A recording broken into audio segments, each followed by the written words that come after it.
Ar esate girdėję apie Scientologijos bažnyčią?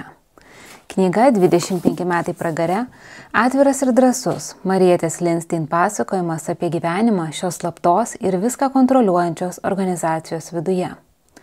Šios knygos autorė ir herojė, būdama vos 19, ieškojo savęs ir gyvenimo prasmės. Tada Malmėje įsitraukė į Scientologijos organizaciją. Ji praleido 25 metus tarp šios bažnyčios lyderių.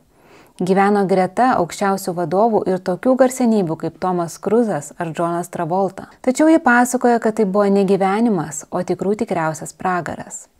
Ten galiojo išskirtinės taisyklės, buvo reikalaujama izoliacijos, vyko manipulacijos ir psichinė prievarta. Šioje savo autobiografinėje knygoje autorė pasakoja ne tik apie skaudžias patirtis, bet ir apie savo dramatišką pabėgimą.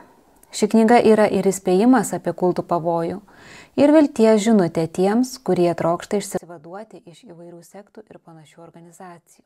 Jeigu jums patiko kiti lietuviškai išleisti šios autorės romanai Rūko sala ar Rūko salos šešėlis, jūs tikrai sudomins ir ši autentiška pačios autorės gyvenimo istorija.